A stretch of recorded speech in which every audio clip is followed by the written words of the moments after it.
Hey guys, I'm Randy. And I'm Daniel. We're two lifelong friends and musicians, but when we're not playing gigs, we like to talk games. And today on the Gaming Gig podcast, we're talking about, is Ubisoft dying? Do you plan on playing Ghost of Yotei? And how much will the successor to the Nintendo Switch cost? Well, guys, if you're new around here, welcome in. We're glad to have you. We are a viewer-driven podcast. We read and react to your comments. Today, we're starting things off with talking about Ubisoft, because Ubisoft has been seems like just things have been going really poorly for them. We're going to go through all the things that have been happening lately, and maybe talk about the future of Ubisoft and are they dying?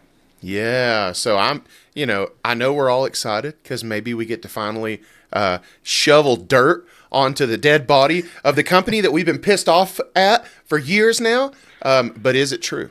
Is it true? That's really what we're trying to get to today. Yeah. And I may have let my personal bias shine through a little bit there, but it is our podcast. You're not the only one. I don't know. I don't really have any hatred towards Ubisoft. I don't love everything they do, but definitely there's been the general sentiment amongst gamers has been that Ubisoft kind of deserves this, that they people just aren't supporting them somewhat just out of just like principle. Like they just don't like what they've done. They don't like the company they've become. There's a lot of reasons behind that. We won't get into all of that. But also it comes like at the end of the day, it's really all about the games. And the interesting thing about Ubisoft is that they used to put out a lot of games that people really liked. And then lately it seems like they just cannot catch a break. All their AAA games have just been flop after flop.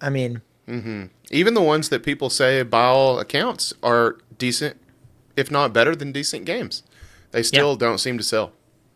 Yep, you're 100% right on that. So like it's not that Ubisoft has only put out flops, but it seems like everything's underperforming. Now, a lot of these big companies have like huge expectations of what they want, with like what they expect, So like what we may think is like that game did really well and sold really well, it may not be enough for something like Ubisoft. And a company like Ubisoft has huge budgets, so they really have to have big numbers. Right.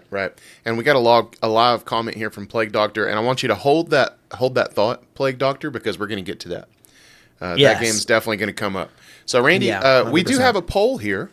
You ready to move on to the poll? Sure, we can go ahead and go into the poll. Okay, so I definitely have a good amount to say about all this, but we'll get to it in time. Well, I don't want to cut you off, buddy. If you want to let's go ahead. Let's pull it up. Okay, so we asked the Gaming Gig Faithful, we said, is Ubisoft dying? And the results are pretty lopsided here. Most people said, hell yes, they are dying at 88%, while 12% said, no, they're not dying. No. They're definitely floundering. So one of the big things that sparked, this conversation this week is that Assassin's Creed Shadows has got delayed into next year, which is obviously delays happen a lot, but this seems to be a very reactive delay. Not necessarily that the game isn't ready, although they're going to tell you that we realize we need more time to polish it, and they're going to tell you that. Right. But it really seems like they're kind of like I said, floundering, and they're trying to make some last minute changes to Assassin's Creed Shadows so that it doesn't continue this trend of all their biggest games underperforming. Yeah. Now, I can't say that I have followed every little detail of the Assassin's Creed Shadows saga, but the gist that I feel like I've absorbed is that it made some people mad upon its initial reveal. Yeah. And flash forward to now, it's being delayed a little bit. So yeah, I don't actually think that has a whole lot to do with it. Definitely there are some things that people didn't like, but I think that the main thing they're changing about this is they removed the pre-orders. They canceled all pre-orders and they refunded money on it. They're getting rid of the season pass in the game. They're stripping the game of season pass. Good. They're stripping the thing where you buy early and play a few days early. They're taking that out. Now everyone plays it at the same time. When you buy it, you just play it. Anyone who does buy pre-order it gets a different bonus, and I can't remember what it is, but it's a very reasonable thing. It's not like the play early thing, which Yeah. is what they've been doing. So they're making a number of changes to try to make it so that it's a little more. It's optics, really. They're just Well, saying like, hey, okay, that we're sounds backing off. that almost sounds like more of a reaction to the Star Wars Outlaws discourse That's than exactly anything. what it is. Yeah. That's exactly what it is. Yep. Because I know everybody was upset with the pricing strategy surrounding Outlaws because it was Yes. so convoluted and crazy. They desperately do not want a repeat of Outlaws. And interestingly enough, I just finished playing Outlaws this morning. So Outlaws is very fresh on my mind. And, Outlaws isn't a bad game, but there are some things that really soured me on the game before I even got a chance to play it. That being things like this pay early thing. The people who did buy it ended up having to, they got their saves erased because the day one patch erased their save files. Yeah. So like that sort of stuff, but also the fact that it was even there. It's got a season pass structure for no reason. The game No doesn't reason. need it. Right? It's a single player game. That's ridiculous. Yeah, it has all this stuff, and it's like those types of things. It turns people off immediately. You're right. But what I think is really funny about the Assassin's Creed Shadows getting delayed is they delayed it one day after the topic we're going to talk about later, which is Ghost of Yotei, got announced. The very next day, they're like, Right. "Oh, we're delaying our game." I'm sure that was just a coincidence, but it's really funny. Yeah, because I mean, Ghost of Tsushima draws a lot of comparison to Assassin's Creed. Yes. So, but by all accounts, people love that game. So yeah, that is kind of funny. Yeah, That I is thought a it funny was little hilarious. situational move there. But we have some comments here. We sure Let's do. go into this first one here. This one's from Brody Blackwell. Yeah, this is a meaty one. Yeah, I'll read it here. Okay. I rarely read meaty comments because I'm not a great reader. But I I'm was going to give it a go. volunteer because I know that's a weakness of No, yours. this is gonna be my moment, y'all. All right, hit it, Gampaw. I think there's a difference between internet noise and actual sales. There can be many that bash Ubisoft, Activision, or EA. However, these companies hold several IPs that do very well year after year. Madden, Assassin's Creed, Far Cry, Call of Duty, etc., despite the public complaints about these companies. So while I do think the gaming industry would be better off without companies like Ubisoft, I don't think this slump is enough to convince me that the general gaming audience will quit being suckers and move on to better games. I think a lot of it boils down to many customers simply not caring enough about the quality of a game. I would like to be wrong, though. Yeah, I think, kind of what Brody is trying to speak to here is that Ubisoft, Activision, EA, companies like that have a lot of appeal to extremely casual gamers. And I don't know that those gamers are always plugged into the nitty gritty of, oh, is this game phoned in? Is it high quality? Or is it just the next game that says Call of Duty and I'm going to buy it anyway? Now I know that's not Ubisoft, but I do think Ubisoft has some of that mainstream appeal going for it with things like Assassin's Creed. I Far think Cry. so. I would generally agree with this. And I think there's some definite truth to this, especially with things like maybe some stuff outside of Ubisoft, like things like Madden, like Call of Duty. I think it definitely applies there.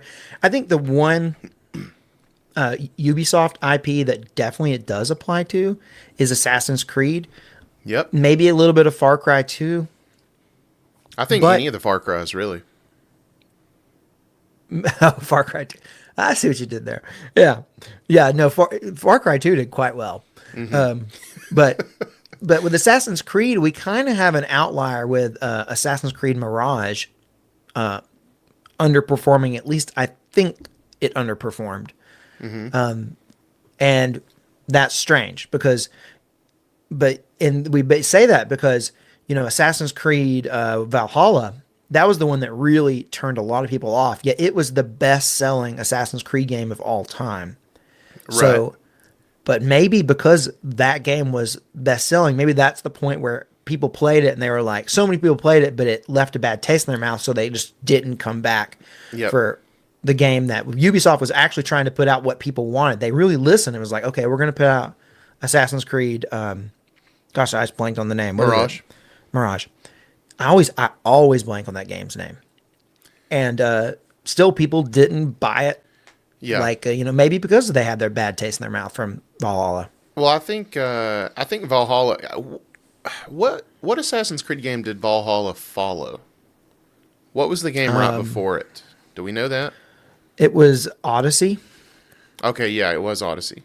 So I wonder if, at that point, thank you, Benjamin, it was Odyssey. At that point, maybe Assassin's Creed was still on the rise, right? Maybe it was still in people's minds in a positive way. It peaked with Valhalla and people didn't like it, but at that point, they'd already bought it. I mean, Yeah, it was too late, right? yeah. So that could Yeah. explain some of that. Yeah, and then this year we've just had, well, not just this year, but even in last year, we've had a lot of Ubisoft games just not perform well. We had the Avatar game, Yep, Frontiers really didn't Pandora. perform well. Yeah. Let's see what else came out this year that hasn't done too hot. Well, actually, they put out Prince of Persia, which didn't, sell that well, but generally Yeah. people like. Totally different kind of game, too. Yeah, totally different. We had Star Wars Outlaws underperform. Not necessarily a bad game, but not a great game, just an Right. okay game. They really need to have another big hit, and they just haven't had it. And I think Shadows, they're thinking like, we've got to get Shadows ready. I think it's a positive thing that they're making these changes. Sure. I mean, that can't be a bad thing. If they're taking out a bunch of crap that makes people mad, I mean, that is a good thing. I guess the only question is, are people willing to give them another chance? Because I think I don't they're know. seeing some of that with Mirage that maybe some people weren't. I don't know that people are willing to give them a chance. I think we're at the point now where I think obviously what gamers want is for them to do these kinds of changes. I think these announced changes that they're making to Shadows are positive, but I don't know if people are ready to be like, okay, you've done enough yet. Like we have this next comment from randomized YouTuber, and this one I think kind of generally gives the vibe of what everyone is still feeling. Yeah, so randomized YouTuber said, I hope it will do poorly these next few months so they get their act together and make an actually good game again. And I do think, while that on the surface sounds a little harsh, I think it is kind of hitting the nail on the head. I think people are kind of rooting for him to go through some pretty hard times, so they have to make some pretty hard changes. Right. And I think we're already seeing that. We find out that, yeah, it kind of works in a way because they're taking out the season pass. They're taking away that pay to play early. Like that's just crappy anyway. It's predatory. It is. it feeds on FOMO. Like it's just gross. It's like, why would you use the FOMO for your game to get the people who are most invested? Why would you take more money from those people, the people who support you most, just to get them to play a few days early? It's just gross. It is. It's icky. And I mean, I think it's just a little disrespectful in general. I mean, Yeah. creating FOMO in such a cheap way is gross. I agree. Yeah. And the season pass thing, all the microtransactions, again, because they're implementing it in a game that you can play without and it makes no difference. The only people who are going to utilize this are their biggest fans, the people who are the most, diehard Ubisoft fans. And then you're like abusing your core customers. They're, it's like it's so short-sighted, Yep. The moment you turn off those people, everybody, everyone's gonna be gone. If you turn off your core audience, Right. it's terrible. It is. We got a loft comment here from Plague Doctor who said, I think Ubisoft has the EA effect now. People hear the word EA and immediately have a bad taste in their mouth about it. No one wants to buy a Ubisoft game in the same way nobody wants to buy an EA game. And I think I said that last week, something similar to that. And I agree. They have the EA effect. That's exactly what they have. That being said, EA is starting to turn around for them. Yep. It seems like that was a few years back. Like EA was like a dirty word. Like, it really was. Like you had EA on your game and it was like, ugh.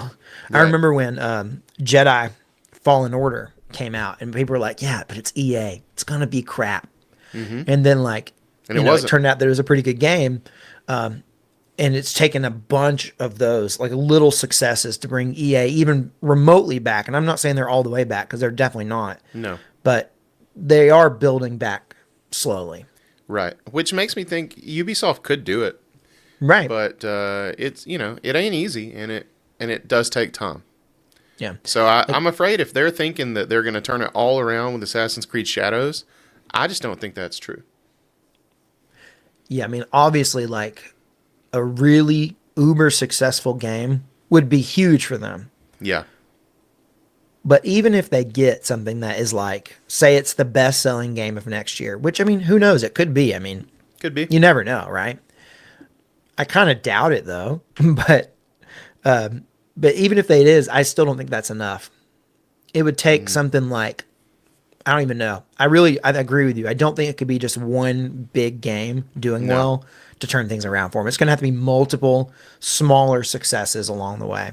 Yep. And that's a great segue, Randy, into our next comment here, which maybe talks about one of those smaller projects that we would probably regard as a success. So this is from our good buddy Heck. Randy, hit us with Heck's comment. Yeah. Heck says, I hate the direction they're going. The only thing they've done well in years was Prince of Persia, The Lost Crown. And I adored The Lost Crown. Yeah, that game was great. Very Fantastic. different from their other games. Oh, got to go into streamer mode though in Discord. I got a Discord notification through the podcast. Yeah, very different type of game. Prince of Persia IP, not a roguelike. Metroidvania. I mean, crazy out of nowhere from Ubisoft, but it Yep. was good. It was very good. It's from the same team that did the Rayman games, like Rayman Legends. And those games need to come back. I mean, we're seeing now, we just saw it with Astrobot. Games that are just fun video games do really well. Yeah, Now, I don't know that Astrobot is going to be the best selling game of the year. It probably isn't, but it's definitely going to be the game that gives PlayStation the most like cred from gamers. And Ubisoft, that's what they need. They need to get some cred, and they they just do. don't have any right now. No, they don't, and they are doing the Rogue Prince of Persia. They're publishing that. That's Publishing. another Prince of Persia game, but by all accounts, probably going to be another good game. But it's so different from what they're known for. I don't know that people really make that connection. But that's all I have on the horizon for Ubisoft is that they've got Rogue Prince of Persia coming, and they've got Assassin's Creed Shadows coming, which I just don't regard with the same level of excitement. Yeah, I mean, very, very few people do. I mean, I before this podcast, I went back and looked at the poll that I put out.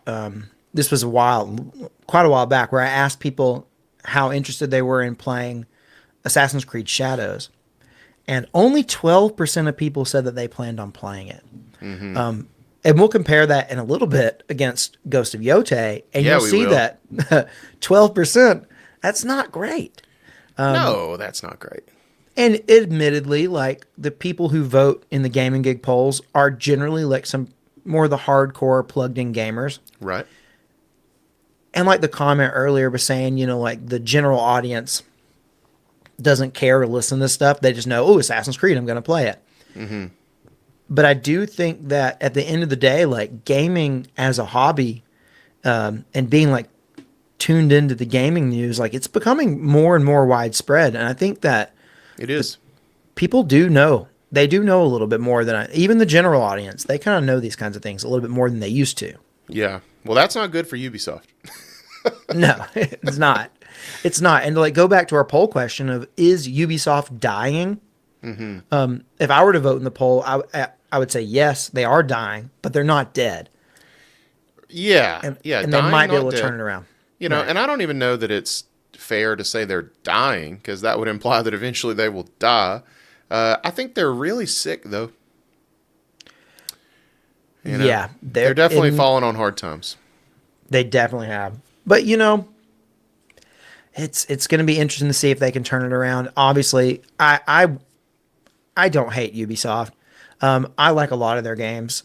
Heck, I even enjoyed my time I spent playing not Assassin's Creed, Star Wars Outlaws. You Right. know, like it was a fun game, especially the end. Like at the end of Outlaws, it really came together. Like basically the first large portion of the game is you assembling your team, and then the end of the game is you pull off this like Ocean's 11 style heist with the team that you pulled off. So at the beginning, you like going the beginning of the game, you can go around and do it in any order because you know it's open world. They want to give you freedom of choice. You can go assemble your team in whatever order you want. That part of the game was a little generic open world, you know, because it has to be. Right.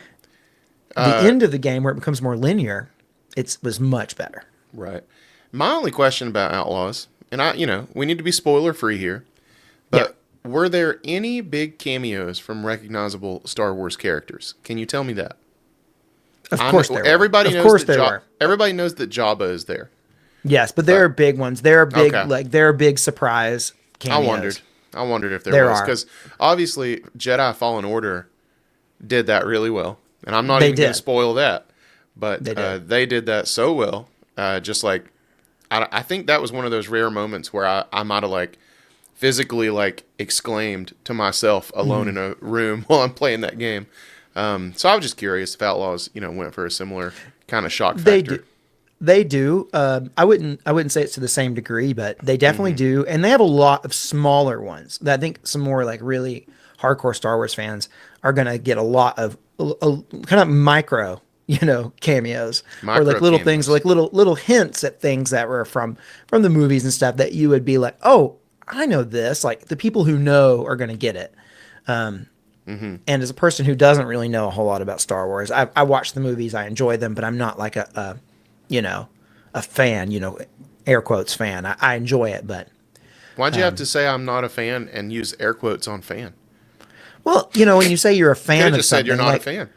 I'm a fan. I'm just not part of the fandom. You're not part. Okay, you're right. That's different. Being Yeah. a fan and being a member of a fandom are two different things. Right, and that's kind of where I'm at. Yeah. I don't think. Do you have to like be active and post and stuff to be a member of a fandom? No, I feel like I don't think so. Okay. Well, maybe I'm a member of a Star Wars fandom then. I don't. You know. are. You definitely are, Daniel. 100%. I definitely don't post or anything like that. But You have too many Star Wars opinions to not be part of it. You know what I mean? I have a million. The moment Star you Wars start opinions. having like the moment you start having multiple opinions on something, like really informed opinions on anything that's to do with any sort of like franchise, you're a part of the fandom. Okay. Well, I've been a part of the fandom my whole life then. Yeah. I love Star Wars, so I don't know, but I was not interested in Outlaws, and it's all because of the fact that it was Ubisoft. I'm not that. I know. It just is. Like it just is. I know. So I know. I hope that one day they can win me back, so that when they make another Star Wars game, I give a crap. There might be Outlaws too. I don't know. Outlaws are.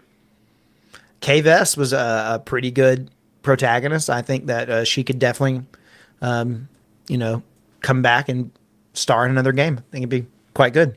Okay. All right. Well, Randy, we got anything else about Ubisoft? And the No, fact I think we're ready to they're on move their on to deathbed. topic number 2. Okay, well, No. before we do that, I just want to let everybody know out in YouTube land that we stream this bad boy on Twitch, and it's not the only thing we stream on Twitch, okay? We do it 4 times a week. We do it on Mondays, Tuesdays, Thursdays, and Sundays mostly. We always post a schedule in the Discord, so you could join there as well if you want to see the schedule. But we'd love to see you come hang out with us on Twitch. We play Sea at Thieves. We do some just chatting streams. We kind of mix it up. So we stream at 8 p.m. Eastern on all those nights, so come hang out. Yep. And if you want to watch the podcast live, that specifically is on Sunday. Facts. Yes. All right. So our next topic is, I believe, a stark contrast with what we've been talking about. Because when we're talking about Ubisoft, Randy, we're talking about a company that's putting out a lot of games that maybe everybody's not excited about. But now we're going to talk about a game that by and large people are excited about, myself included. We're talking about Ghost of Yotei. Yeah, we got the reveal for this at the PlayStation, the recent State of Play. They ended it with this. Interesting that, we were all thinking Ghost of Tsushima 2 was going to come out. This is Ghost of Yotei. Interesting. Yeah, But and is it set like 100 years in the future or something? 300 years. Yeah. 300 years in the future. Hey, I'm all about it, man. We can talk about the trailer because that thing's been out. So, obviously Ghost of Tsushima, we weren't running into guns, right? There weren't any guns No. yet. Now we're apparently 300 years in the future, and the trailer ends with showing somebody firing a gun. So, much like what was that Rise of the Ronin game that came out that was definitely pushing like the sword/gun, in tandem kind of combat. Yep. I'm hoping we see some of that in this game, and I'm so excited. Yeah, I think I'm we just so definitely excited. will. Yeah, it's going to be cool. It's going to be a little bit different because Ghost of Tsushima didn't have a whole lot of options for ranged combat. But this is going to. It's going to be fantastic. I mean, like, Ghost of Tsushima is one of the, open world games that I played during when I was really burnout on open world games. Like, I played it in a period of time where I was like, open world games just didn't excite me at all. Yet somehow Ghost of Tsushima really just worked for me. I Yeah. thought it was really, really good. Yep. And I'm just super excited to play a sequel to this. And but it'll be interesting. The gun thing was cool. So there were some things I noticed about this trailer. One, it looked fantastic, but it didn't really look hardly any different from Ghost of Tsushima. I mean, they're Right. obviously like artistically basically the same. Yes. I mean, there's no secret that Ghost of Tsushima was beautiful. Everybody, talked about how gorgeous that game was. One of the And best looking games. you're right. This doesn't really look any better necessarily, but it's still freaking beautiful. So, and we're seeing that, that point in the technology where, like, is there a whole lot of difference between a big PS4 game and a game that's coming out for the PS5? Maybe not so much, right? So I don't care about that. It looks plenty good for me. I don't need to see anything look radically different. The setting is different. We've got that big mountain that's probably going to be like a focal point of the map, I would assume. And that it just looks beautiful. So I can't wait to ride my horse around and, run my hands through the flowers and crap like he does. Well, in this case, like she does. Yeah. It's, moving to a female protagonist. I in terms of that, it's kind of like Jin Sakai was a character that I would have been fine continuing with. Yeah. But at the same time, it seems like they're going with a slightly different approach here, kind of using using the mantle of the ghost. That was a whole plot point in Ghost of Tsushima, was Jin sort of breaking tradition and Yeah. sort of basically becoming the ghost. right? And so I'm actually kind of more interested in this than even I would have been continuing his storyline, because now we get to see someone else take up the mantle, and I'm interested in how they do that. And it may make this game have more legs, because if you keep doing the same character over and over, you could potentially find yourself in a rut. Yeah, I'm not at all surprised that we're not going to play as Jin again. I didn't really think we would. It just seemed like his story was kind of over. So this didn't surprise me a bit. I'm excited to see like what kind of like callbacks to Ghost of Tsushima we get. Like, I'm sure we'll get like I'd like to see Jin as like a folk hero or something. That people like just like occasionally you hear a little like Easter egg type reference to that you can either catch or not catch, and it ain't going to take anything away from the game, but it's cool if you catch it. That's what I'm hoping for. As far as I think callbacks to Jin. that would be super cool. Or even if it's, I think I would prefer a more subtle approach like you're describing. But even if it's like like a huge plot point is that like there's this legend and now we have this new protagonist and she's gonna take up the mantle of the ghosts, and that's cool too. If it's like really heavy handed, I don't even care. I think it's gonna be cool either way. Yeah. And this is, I can't, I've still kind of got Ubisoft on the brain, and I can't help but wonder, like, did Ubisoft make the Assassin's Creed in Japan that everybody, or I'm sorry, did Ghost of Tsushima, was that the Assassin's Creed in Japan that everybody wanted? And now that it's finally coming, is anybody going to give a crap because they can just play the sequel to the one that was already fantastic? Yeah, I think so. I think that Ghost of Tsushima definitely beat Ubisoft to the punch. It's not like it's a Assassin's Creed clone, No, it's not. but it's pretty close. It definitely shares a lot of the same type stuff, but it's not a clone. No. I played through the whole game and didn't think about Assassin's Creed once. then I was playing it, and you were like, "Oh yeah, this is so Assassin's Creed," and I started thinking about it, and I was like, "Yeah, I guess it is." Hmm. But I didn't think about it not one time. I just loved playing the game. Well, I mean, like Assassin's Creed is sort of just become open world action adventure. Right. There's not a whole lot that really defines what an Assassin's Creed game is. If it's like got a stealth focus, Mm-hmm. and it's historical open Yeah. world action adventure, that's an Assassin's Creed game And if you now. stab people, that's a bonus. Yeah, you know. So I don't know. At this point, Assassin's Creed, what it is kind of gotten more and more broad. So Right. Right. All right. Well, we asked a poll, Randy. You ready to hit it?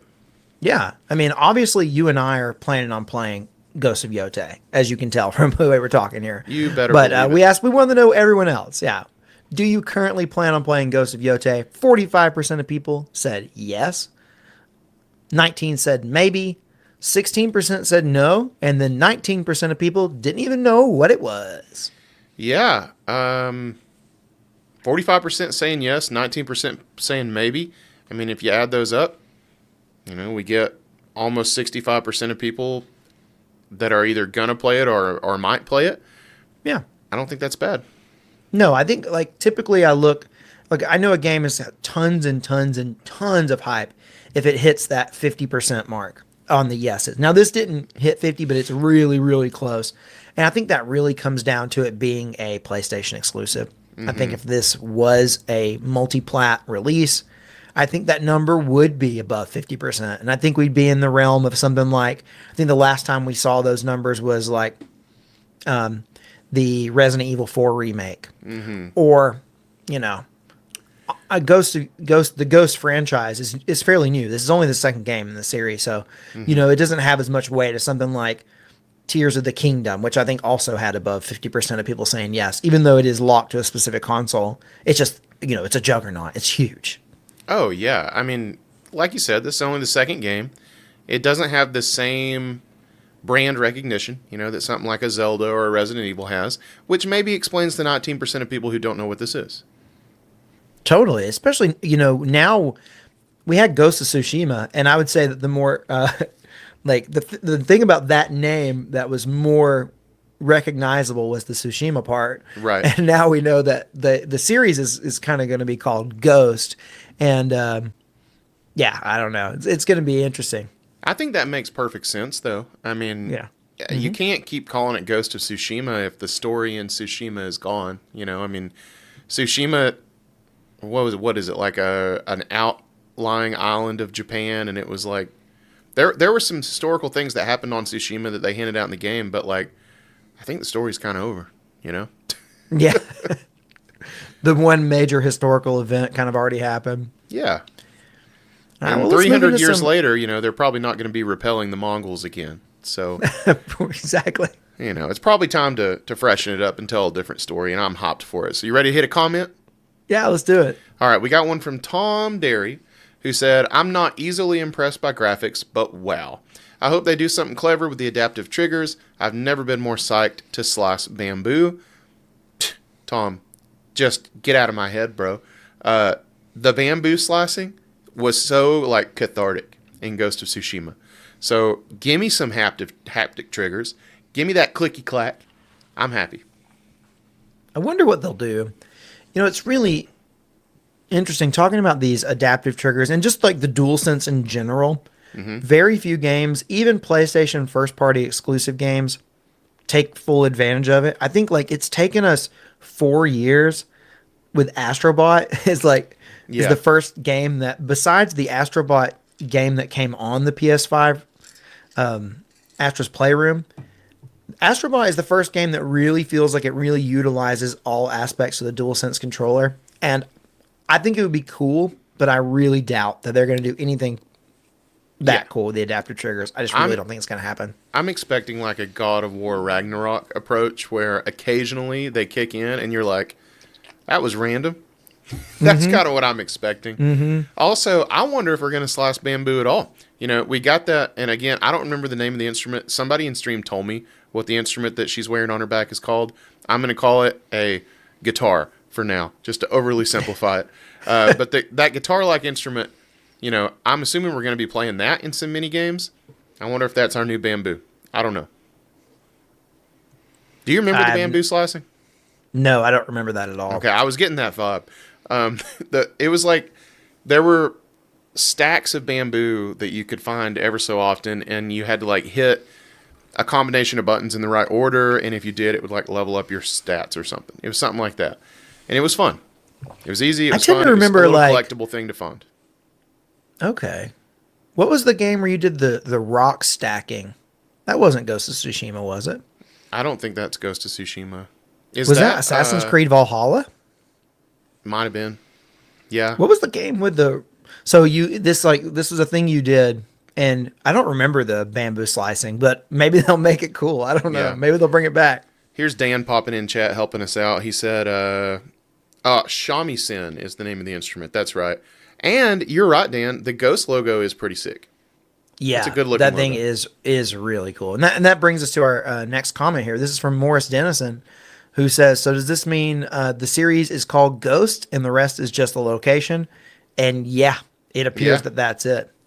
I think so. I think it's a good move, honestly.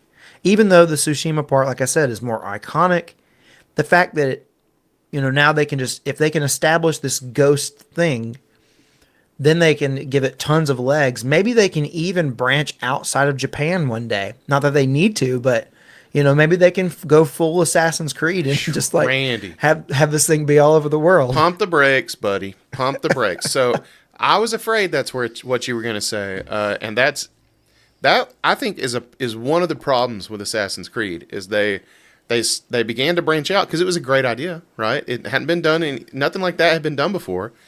Right? It sounded awesome, but they just kept recycling the same gameplay, and even in some cases, I believe the same animations, and it became like super cookie cutter and boring.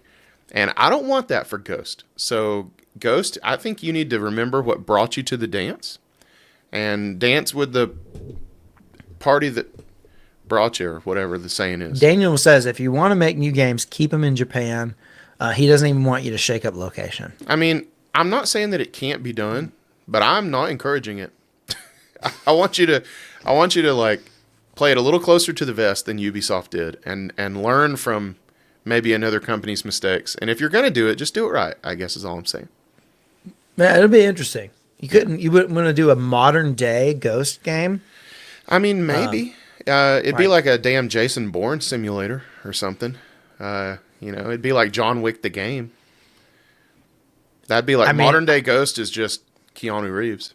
But with as many years as it takes to put together games now, I don't think we got too much to worry about, because I think we only got about one or two more Ghost games in our lifetime.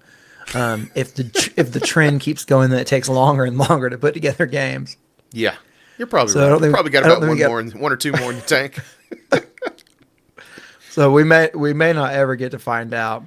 Of course, if AI just starts making games for them, then it's going to drastically speed up, game production. Maybe we'll just get one every year. So here's my question with Ghost of Yotei. Every game has to have a controversy now. Mm-hmm. You can't put out a game without there being some huge controversy. Well, what are we going to talk about if there's no controversy? Yeah. Ghost of Yotei launched. Everyone seems really excited. I really haven't heard too many negative things said about it. I didn't even hear people complain that it was a female protagonist, even though that'd be something generally people would complain about. I have seen some comments of people saying that. That being said, I haven't gone looking for it. But I'm just, it feels like people are just pumped. Dude, I'm so pumped. Like, it just looks freaking metal. People have been complaining. Yeah, Dan says people have been complaining. You may have been You may have muted those notifications, Scampaw. I mean, like, that being said, I don't often read that many comments. I just didn't see them on our poll, and that's the comments I read. Yeah. So I didn't really see it on. They're elsewhere. Okay, if I had maybe like checked other types of places, maybe I'd have seen it. Erika Ishii has been getting a lot of hate for absolutely no reason. Is that the actor for the protagonist? I'm assuming. Dan? I don't know who that is. That would be ridiculous. I've forgotten the name of the protagonist here. I did read it. I don't know it. Since I haven't played a game with her as the protagonist yet. It's been yet to stick in my brain. Well, that's stupid. Okay. Why would you give this actress hate for that? Like, this game, it looks so good based on Yeah. what we've seen. It looks very Ghost of Tsushima, which everybody loved. So, like, get your head out of your ass.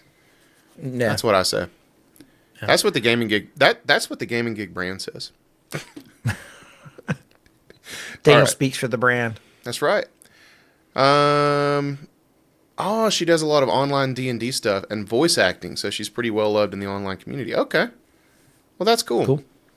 All right, we got one more comment here, Randy. You ready for it? I'm ready. I'm really glad you pulled this comment. Okay, dibs. So, Jimmy S is back. And he doesn't give a damn about Ghost of Yotei because he's planning on playing Maze Craze on the Atari 2600. Jimmy S, if you are watching this, I was so excited to see a comment from you talking about the Atari 2600 pop back up on the poll. We ran the statistics, guys. Jimmy S has been gone for almost a year. He used to talk about the Atari 2600 in every poll we posted in the early G&G days, and he's back. So you better believe I put him on the podcast. Yeah. This is like iconic. So, when we first Add it started to the doing, scrolls. when we first started doing Gaming Gig, small channel, but we got consistent comments from old James Sullivan here, and they were never about what the comment or the actual poll was about. It was just always about the Atari 2600, no matter what. And it's been like a year, and it's good to have old Jimmy S back. It really is. And I just want to say, James, that I still have my dad's Atari 2600 in a closet, and it hasn't been taken out of the closet since your last comment. So keep them coming, and maybe one day I will be moved to action. Got to get Daniel on that 2600. That's a hot system right now. Fire hot. I mean, just white hot. Well, Daniel, you got anything left about Ghost of Yotei? Or you ready to move on to our third and final topic for tonight? Man, I'm ready to move on. Everybody knows I'm excited about Ghost, so Yeah. I don't need to be sold. I don't need to see not one more thing about Ghost of Yotei. I'm in that position. Ubisoft needs more people like you. That they've lost you, and now Ghost has you. But they had me once. Ubisoft had me once in the early Assassin's Creed days. I would have said the same thing. Like, if you'd asked me about, like, Assassin's Creed 2, I would have said the same thing. I'd have been like, I'm sold. I don't need to see anything else. The Assassin's Creed 1 ended on such a beautiful cliffhanger. It was one of those cliffhangers that, like, intrigued me, but also, like, made me so mad because I just didn't have answers for the things I wanted. I was jonesing to play the sequel, so they had me at one point. Well, All we're right. going to move on to our last topic. But first, guys, we have a Discord server, and we would love for you to join. It's a great place just to hang out with like-minded gamers. We talk about all the video game news that happens throughout the week. We put these polls on there. We talk about that. But it's also a good place to, if you have any cool gaming moments pop up in your life, you can share them there and kind of show off or just have people comment on them. It's really cool. Or you can see when we go live on Twitch. Keep track of all the stuff we're doing. It's just a fun place. There's an invite link in the description of this podcast. That's right. Click that bad boy. We'd love to have you. So, final topic of the podcast, Randy, is something that we both really, really love, right? We've had a topic that maybe we weren't so hot on. We've had a topic we were very hot on. Now we've got a topic that we're so hot on, we're fitting to melt, okay? We're about to talk about, again, the successor to the Nintendo Switch and how much we think that damn thing's going to cost. Yeah, that's one of the things we've talked so much about the Switch 2, but one that we haven't really talked about much, and I haven't heard many people talk about it at all, is how much is it going to cost? Now, I'm sure there have been people who have gone through the specs list that have gone out and kind of calculated about roughly how much it would have to cost. But I'm working on my gut here. Hey, man, real quick, where are you at in the outline? I'm sorry. I'm trying to follow you here, but you lost me. You said something about what'd you call it? Switch 2? I'm just going to let you finish. Yeah. Okay. For those of you who don't know, Daniel refuses to call it the Switch 2. It's only the successor of the Nintendo Switch to him. Oh, okay. I found you. I'm with you. All right, go ahead. But yeah, I mean, like we kind of know generally like what's going based on the leaks. We know about what size it's going to be. We basically know what kind of components it's going to have. We know things like how much battery life or what kind of battery it's going to have. We know how much RAM it's going to have. We know a lot of stuff about it. We still don't know the exact like chipset that's going to be used, Now, but we don't know the price. we I will say we think we know a lot about it. There's still room for the rug to be pulled out from under us, but it seems like everybody's pretty much agreed these leaks are pretty reliable. And it does feel like we have a lot of information. We just still don't have that like official announcement slash confirmation. But you're right. Price is one of those last kind of talking points that maybe we can still debate. So, what do you think, Randy? How much do you think this thing's going to cost? I know that we've discussed previously on the podcast that you would pay up to $800 for it. Oh yeah, up to 800, definitely. No, that was a number that I don't know how you got me to say. I think you were like, I was think trying we to were find your talking limit. about my limit. I think $800 is my limit. I think it is too. Yeah, I think I got you to and agree to 7. I think I would very begrudgingly pay 7. But actually, before we talk about what we think, we should do the poll. Find out what everyone put the mob mentality behind it. Get Okay. the what is it called? There's a term for when you get a whole group of people to figure out what it is, and usually they're right. Right? The hive mind. The hive mind. That's what it is. It also takes the a little hive heat mind off behind us. This ain't Yeah. us. This is y'all. So we said, how much do you think the successor to the Nintendo Switch will cost? 21% people said under $400. That was a mix between bucks and dollars, I guess. At 69%, nice. People said between $400 and $500, and 10% said this thing's going to cost over $500. Right. So here's my thought. You going back to what I think. I agree with the 69% of people. I think $400 to $500. I really realistically think that it could be $399.99. So we'll say $400. I feel like that's what they're going to go for, but I could totally see them going for $450 as well. I think 400 is like the absolute floor. Really? I don't see it coming any cheaper than, $399.99, whatever. I did see some comments of people kind of playing the semantics card about like, well, $399 is less than 4. I could see it being priced at $399. But I think that's as cheap as we're going to be able to get this thing out. With the performance that we think we're going to get, I just don't see it coming in at that $350 price point like the OLED now, or God forbid the $300 like the Switch is now. That would be amazing, but I just don't see it happening. I'm in this middle group as well. I wouldn't be surprised if it's $499. You wouldn't be. Let's quickly entertain the idea of what if it is under $400. What if they come in and it's $350? Okay. Then you're gonna buy two. I'm gonna get 2 of them and still not have a problem with it. No, so generally when we have new consoles, historically, the new consoles come out and they kind of are a little more expensive than last generation consoles, but maybe not by a whole lot. Or they're about the same price. But things have changed. Inflation's become a little bit more of an issue. The price of parts has become a little bit more of an issue. And the fact that this needs to be a handheld makes it a little bit more of an issue as well. Yes. So there's a lot of things that add on top of this. Could they price it at $350? I think they could. They would be taking quite a bit of a loss. I think even in pricing it at $400, they might have to price it at a loss. Yeah, same here. I mean, you always hear people talk about Valve and the Steam Deck and how the reason that they're able to price it so aggressively and sell it at a loss is because of all the software sales they make up, owning Steam. Nintendo maybe could take an approach like that. They're a massive company. They sell a crap ton of games. But they've done it in the past. Sure. But they're going to move a lot of these units. So I don't know. Maybe they do that. I don't know. I would love that. But I mean, how much was a Portal? $250? 250 for a, yeah. And it had an 8-inch screen, 1080p, not OLED.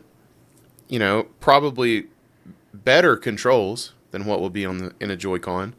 And you're saying You mean for better only like 100 control, like, but what do you mean by sticks and better buttons and controls? such. Oh, sticks and buttons. Okay. Sticks, buttons, shoulders, all that, I think would probably be better on a Portal than what we're going to get with the Joy-Con. Definitely. Yeah, I would say so. So you're saying, you know, for just $100 more, we get the ability for it to, you know, run these games natively. I don't know. I just think that's wishful thinking. I would love that. I just don't think it's realistic. I would love that too.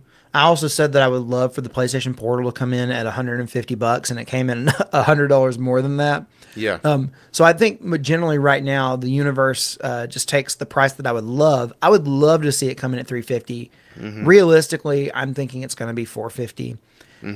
But I could totally see it being $399. I think I could see if they really want to be aggressive with the price, $399.99. I think is the sweet spot where it's not going to price out the more casual people or people who are buying this for their kids. Yeah. It's going to start to do that even at 400, honestly. Yeah. But I think that might be the sweet spot. Well, that's true. You know, if I think about it that way, if I think about like people got to be able to buy these for their kids, and in some cases maybe multiple kids,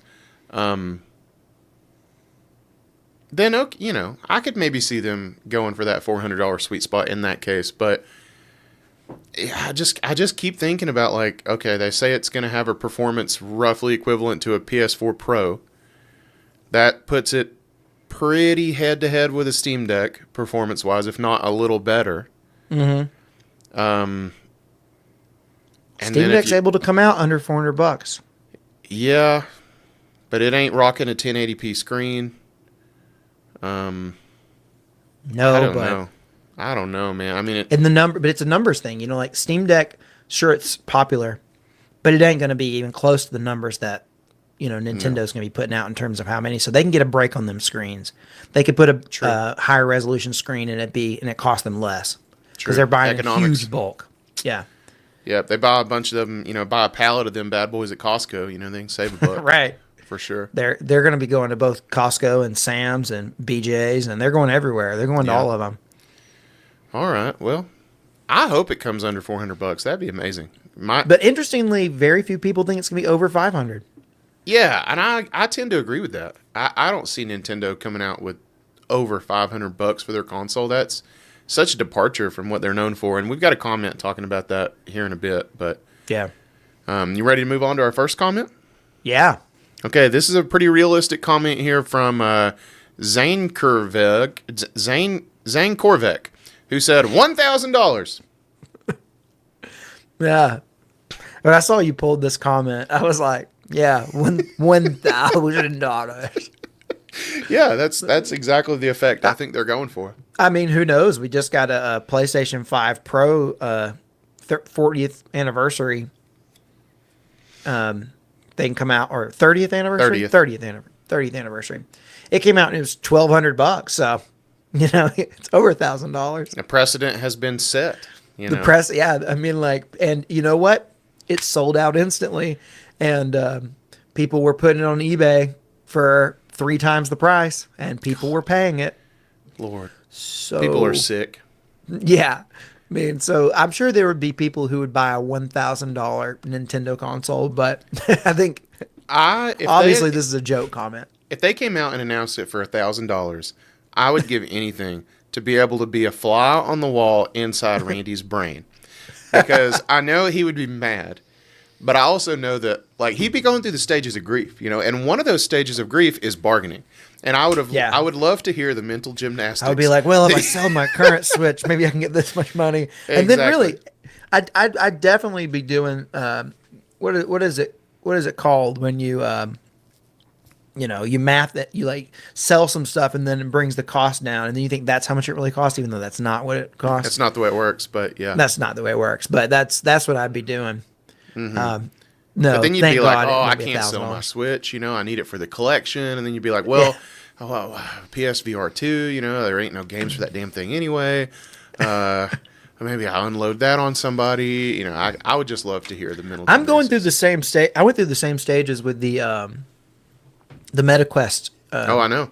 3, you know, and it's $500, and I'm like, oh, I really want one, but it's $500, and now they just they announced the Quest 3S, and it's only $300, and now I'm like, oh my gosh, it's only $300.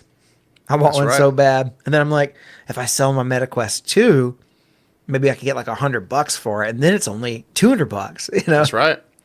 And Dan asking the real questions here in chat. He said, "Is that what TikTok calls girl math?" Girl I math. don't. Yeah, I don't that was know. what I was. I don't know It's what girl girl math. math is. I That's know what it is. what It's girl math. is that. Is that similar to what is it? Girl dinner? I don't think it's similar to girl dinner. No. Okay. I think girl dinner is where you just kind of like hodgepodge some stuff together that you just had that's like some easy things to throw together. Yeah, I eat it girl is. dinner a lot. If Oh, I'm me if too. I'm a, if I'm most of my lunches are girl dinner. Well, that's very contradictory. But anyway, we got Yeah. another comment here, Randy. You wanna move on to one that maybe is a little more serious? Yeah. All right. So we This got a was comment here from Plague Doctor. Hit us with it, Gamepaw. yeah, Play Doctor says I feel like the other two big three game companies. Oh, wait. The Did other I read two of this the wrong? big, the other two big Oh, three game companies, okay. Like the big three, other Sony than and Xbox. PlayStation, yeah, have learned their lesson from the PS3. No one wants to be a console for over $500. Nintendo has always been the budget company out of the three. I doubt they'll change that. And that's kind of what I was saying earlier when we were like, very few people think it's going to cost more than five. I think it's for this reason. I think Yeah. Nintendo has always been, of the three, the cheaper. Mm-hmm. And I don't think they want to change from that necessarily. Yeah, I mean, like we got the Switch OLED. Like Hmm. they got a little heat for going over 300. Like it was 350 for the OLED.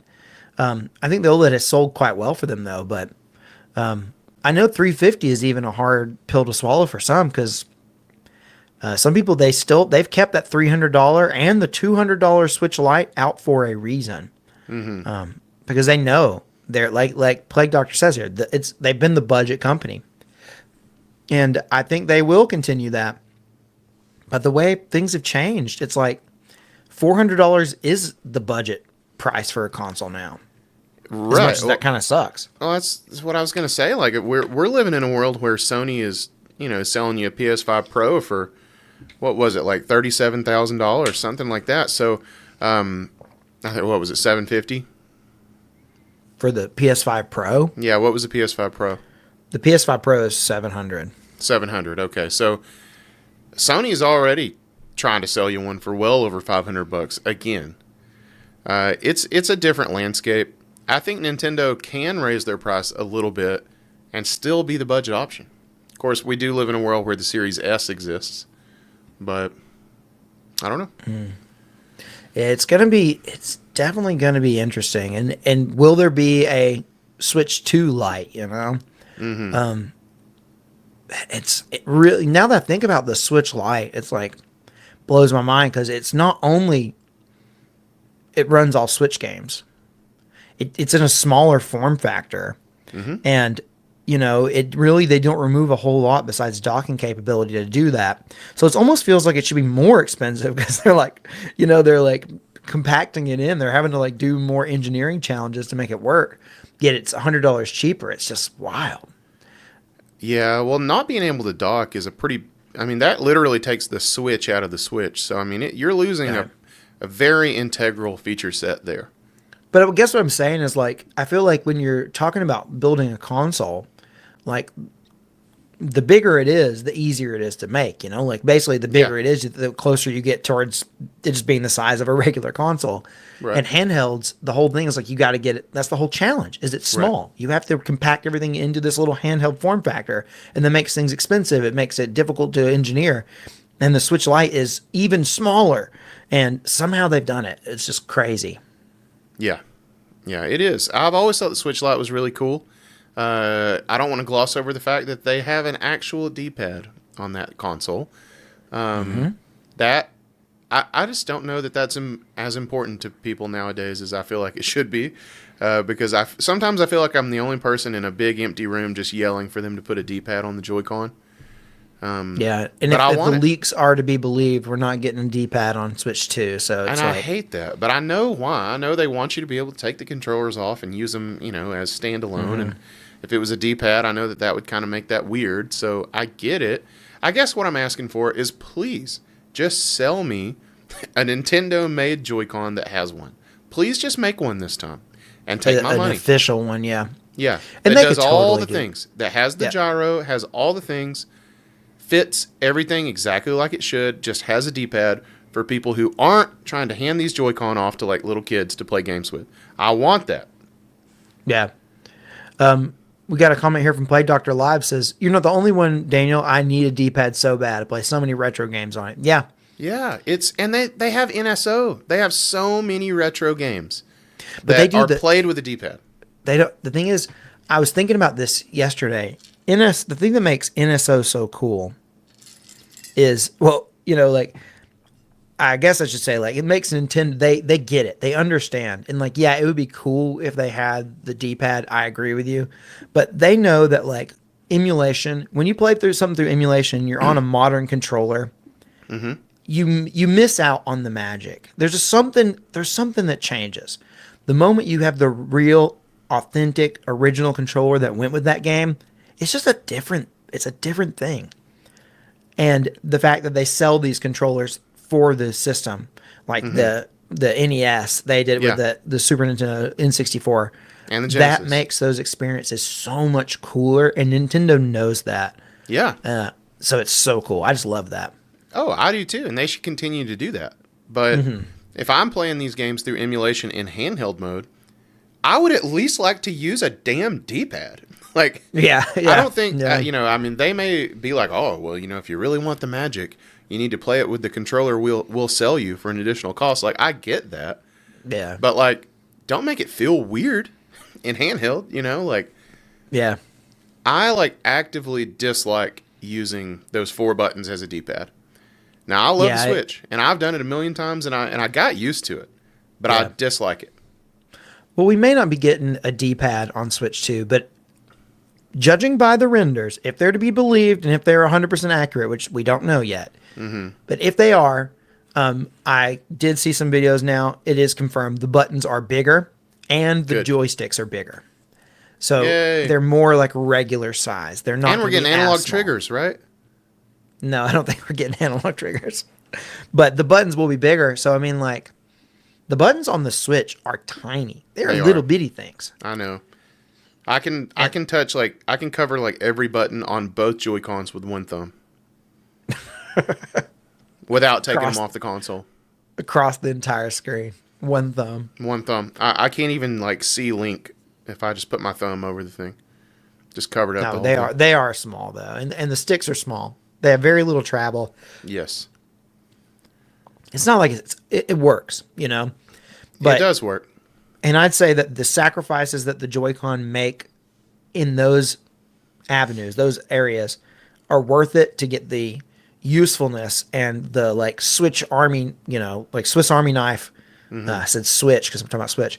Swiss Switch Army Army knife knife. effect of the Joy-Con. They can do everything, I at think least that decently, but it's you gotta have some trade-offs to do that. yeah, I mean, sure. I think that's really cool, and I think there are people who exist where that is worth it. But I don't really see how either one of us fit that use case. We both have like multiple pro controllers, and I don't see myself at all in the demographic of people who even need to use the Joy-Con as a single controller. Like I would be fine with ditching that functionality and making them really nice controllers to use. I know that they won't do that, and it probably wouldn't be a good call for them to do. No, I, don't I think it just would. want options. I just want an I think option. the best That's all I thing want. would be for them to put out a first-party controller that has a D-pad. They did it with the third-party controller that had a D-pad. Yep. But there was too many things wrong with it to make people who are really hardcore want to get it. The casuals Yeah. it was a fine thing. Yeah. It wouldn't fit in grips because it had this stupid, like, huge hump on the back. And it had no gyro, so it was super light. So it would make your Switch feel like lopsided. Yep. But yeah, it had a D-pad. Yeah. But then you're just, I think like, they constantly thought they were making- solving it, but Yeah. they didn't. I think they thought they were putting a Band-Aid on a problem that they didn't think was that serious. But maybe now they know. Maybe now they know, like, hey, we're going to put out a first party official Joy-Con that has, it's called the D-pad Joy-Con. And they'll probably charge a premium for it. You know, say one Joy-Con is $40. This one will probably cost $50, you know? Yeah, But the probably. people who want it will be probably willing to pay it. Yeah, that would be such a good solution. I mean, that'd fix so Just a many s- things. Yeah. Do you think they'll make any first party Joy Cons that are, like different styles, like we all thought they were going to do for the Switch, like GameCube style and things like that? Do you think they will finally pull the trigger on some of that? No, but I was thinking, I really don't think they're going to. I mean, you never know, right? Because third But party companies went crazy with that stuff. yeah, I think they see it as that being the space for the third party. Like, I think they'd rather focus on something else and let third party companies prosper and, get success on it. Because if they do everything, there's no room for third party companies to have their space. So Since when does Nintendo Mr. Nice Guy? I don't know. I mean, I think that they do. I think they rely quite heavily on third party companies to come in and do those kinds of stuff for them. And they partner with tons of third party companies to do things like that. Even like D-pad, controller, they partner with a third party company to make that happen. So Yeah. I don't know. I think they like to have those relationships. Yeah. Well, let's just give me a good option. That's all I want, Nintendo. All right, we got one more comment on the Switch. You ready? Yeah. All right, this one is from Mini Slayer, who said, "I'm pretty sure Nintendo would want to aim that 400 and in parentheses 399 price tag, but something tells me that in today's economy, it may easily be 450 to 470, which is kind of what we've been saying." Yeah, that's pretty much exactly what I was thinking. Like I think they want to go for the 399, but it could be 450. I really think in 399 though. I feel like that's their best move. I think the moment it's 450, the conversation's going to be, it's $150 more than the last console was at launch. True. It puts a negative, but if it's 399, we're still in that like it feels cheap We're in enough. the same century, so to speak. Right, exactly. And I think that's where they need to go. But I did think, like, what if it's some weird price? Like this said 450 to 470. Like, what if it's a weird, like, thing? What if it's 463.76. yeah, like, what if it's like four? I know they normally go for these, like, round numbers. They go for the 399 or the 449.99. Could they do something like a 424.99? Like, I don't know. That'd be weird. That'd be weird. I don't think they're going to do that. Yeah. It's strange how these companies, they go over these big round numbers. They want it to be exact. Yeah. All right. It's crazy. Randy, you got anything else about the old successor to the Nintendo Switch? No, if we hadn't done a whole podcast talking about when we think this thing will be announced, I'd say we'll find out here. And I mean, I think I could have seen it being announced this past week. I think it's still, now that we're in October, it's like, if we don't get it in October, it's going to be next year by the time we actually hear about this. Yeah. Yeah, I think you're right. I mean, we're almost in October. So, I don't know. Whenever it happens, I'll be happy to hear it. I'm just kind of at this point, like, I'm almost numb to it. It's just like, whatever at this point. I want to hear about it real bad, but I will eventually. So that's Yeah. okay. And again, Well- I mean, like, I think the thing that makes the most sense is for them to wait till next year, but I don't know. I do too. I just hope they don't. Same. But Same. I do too. All right, Randy. Well, I do want to let everybody know that if you just cannot get enough of what you have gotten for the past 1 hour and 18 minutes ish, you can get more. Okay. When we stop filming the regular podcast episode, we immediately hit go on a bonus episode every week, and you can get access to that bonus episode if you become a member of our podcast on our YouTube channel. So hit that join button. It is behind a little bit of a paywall, but hey, we try to make it worth your while, and we try to do a good job for you. So we do have some podcast members already that we want to shout out. We really appreciate you. Heck, Landon, Guy, and Kit. Couldn't do it without you guys. So thank you so much for supporting the podcast. Yep. Thank you guys so much. We could not do this without you. Seriously. Thank you. That's right. And today on the bonus episode, we're going to be talking about that Horizon Zero Dawn Remastered. So if Yes. you're interested, maybe become a podcast member. That Horizon Zero Dawn remaster that we really all wanted. Well, the conversation was between us was Do we want to put that in the bonus or the main episode? And I was like, bro, that's bonus episode material. So, yeah, we're going to be talking about the Horizon remaster. And you know, is it quite as heinous as maybe some of the remasters we've seen so far? Yeah, that'll be a fun conversation. Yeah.